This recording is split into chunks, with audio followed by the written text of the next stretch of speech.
Sa panahon ni Pangulong Duterte, unang taon nakaramdam tayo ng ginhawa.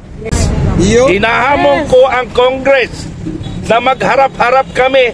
Ano ba ang patungkol sa investigasyon ng Huwadcom hearing na yan? Para sa kakalaman ng lahat, ako po ay Bongbong Marcos Jr.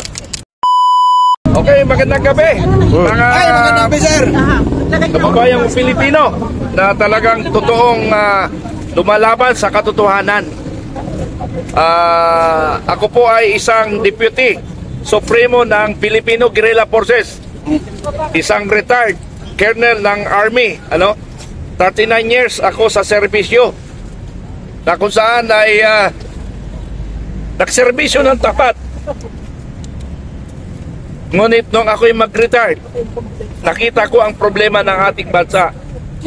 Para sa kakalaman ng lahat, ako po ay Bongbong Marcos Jr. 6 million ang dinala ko sa kanya. May mga dokumento ako niyan. Ngunit after 3 months, ang mga kasama ko, minumura na ako. Bakit daw ganito? After 2 years, 2 years ako 2 years. 2 years akong pumalma. After 2 years, maybe April, April ako nagsimula na magalit at inilabas ko ang sama ng loob ko sa nangyayari sa ating bansa. Number 1 kasi ang kalaban ko nung ako'y nanunungkulan sa serbisyo, abuso, tarantado at kurap na ninanakaw ang pera ng taong bayan. Yan ang aking legacy nung ako'y nasa serbisyo. Ayaw ko ang mga uniforming madong sundalo o pulisman o ano paman, Coast Guard o Navy, ano paman. Ayaw ko pag kayo ay naka-uniform, dapat lagi tayong nakangiti, kamay, ngiti, bati, para ang taong bayan ay hindi matakot sa atin. Yun yung sinasabi ko. Marami ako naging estudyante ng mga Philippine National Police, Navy, Coast Guard lang yata hindi ko naturuan sa mga pamaraan kung paano lupigin ang insurgency. Actually, ang insurgency, kahit ako nakapikit, alam ko ang solusyon. Ang problema nga lang, ang solusyon, nasa loob ng gobyerno, hindi naman nilalabas ang solusyon. Para sa kalaman ng lahat, ako lang ang nag-iisang sundalo lumitaw sa problema ng General Palparan. Ako ay isang operation officer niya nung siya ay commander ng 7 Division sa Central Luzon. Ako ang nakakaalam sa kwento lahat ng nangyayari sa amin. Tingnan nyo, Central Luzon, malinis na.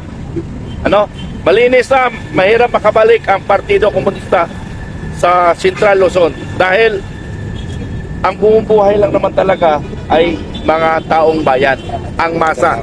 Sa masa sila kumukuha ng pera nila o ano pa logistic nila. Pero balik tayo sa issue ngayon. Ang issue natin ay ano ba? Ano ba ang pinaka number 1 issue natin? Abusong Congress. Hinahamon ko ang Congress na magharap-harap kami. Ano ba ang patungkol sa investigasyon ng Huwadcom hearing na yan? Di ba ang purpose ng Huwadcom hearing ng legislative ay para gumawa ng batas? Para bang nakapunterya sa isang tao na sinisira lang? Para sa kalaman lahat, Marcos ako, Duterte ako. Pero tinitingnan ko dito yung tamang ginagawa sa ating bayan. Bumabagsak na. Naghihirap ng bayan. Sa panahon ni Pangulong Duterte, unang taon nakaramdam tayo ng ginhawa. Anong ginhawa? Seguridad, economic. Pero kay Marcos, hanggang ngayon, ano ba naramdaman natin? Lumalakad tayo na walang takot nung panahon ni Tatay. Panahon ni Duterte, naramdaman natin na safety tayo pag naglakad. Ngayon, hindi natin masabi. At mas lalong nakakatakot ngayon, ang lahat ng nagbabatiko sa gobyerno ay delikado. Sabi ko nga sa aking mga vlog, sa Makabayan Informative Channel at kay Pinoy Survivor, kay General Dado, ay nakalubog na ang aming dalawang paa. Tinanggap na namin. Nung sundalo kami, isang palang nakalubog. Ngayon, dalawa na. Dahil alam natin kung paano sila gumawa. So, ito, ginagawa natin ito, mga pangyayaring ito, ay para lang maaksyonan natin ang problema ng bansang Pilipinas. So, ngayon, mag-iba na ang mag-iba ng sitwasyon. Dahil nga, nanalo Si Trump. si President-elect Trump. Yun. Oh. Wala na Kaya, sa Wilson. pero mayroon akong isyong ilalabas dyan. November 1, may umalis na barko ng Philippine government. Philippine government pumunta sa dagat. Hindi ko alam kung sa West Philippine Sea pumunta. Pero nung isang araw, muntik na tayong magkagera. Hindi nyo alam yan. Hindi namin alam yun. Sinasabi ko, muntik na. Dahil sundalo ako, paano kung pumatol yung yung Chinese Coast Guard? Adi nagsimula na tayo ng gera. Yari na. Kung natatandaan nyo, mayroon tayong narinig na isang US Navy retired major na the Philippines is a proxy war. Ginagamit ang Pilipinas para sa proxy war. Pero ngayon, hindi na mangyayari because of Trump. Yes. Siya na ngayon ang presidente. Pero paano kung nangyari nung November 6? Ang daming exercise na lugar ng tinatawag na exercise ng mga military doon pa ginawa talaga sa West Philippine Sea. At ang araw na yon, November 6, ay panahon ng counting ng US election. So, Parang isabot parang sadya, parang sabutan. Opinion ko po yan. Opinion ko. Nasa inyo na kung anong gusto nyo ipalabas. Pero bilang isang Pilipino na nagmahal sa bayan, opinion ko, nilalabas ko ang opinion ng bawat Pilipino. Nasa demokrasya tayong bansa, di ba? Yes. Nasa demokrasya tayo. Alam nyo, masakit sa damdamin ko para sa mga hindi nakakaalam. Sa edad kong 14 anyos, Sa edad kong 14 anyos, lumaban na ako sa rebelde. 14 anyos ako, lumaban na ako sa rebelde sa UPI Maguindanao. UPI Maguindanao. Okay. We are only 17. 15 Special Forces and 2 CSDF, 1 CSDF and 1 Boy Scout. Ako na yung Boy Scout. Alam nyo kung ilan ang kalaban namin? Sa palagay nyo, pwede ba pakisagot nyo? We are only 17. Umabot kami ng 3 araw, 3 gabi. 17 lang kami. Ilan ang kalaban namin? 1,000. 300. Na 400 ang aming more or less kalaban. Ang sinasabi namin noon, sa report namin sa intelligence, 300 lang. Pero nung umuwi ako sa aking bayan, dahil umalis ako doon, umali ako sa bayan ko, hindi, sabi niya, may talagang 400 ang kalaban nyo. Kasi commander ng mga rebelde ang aking mga kausap.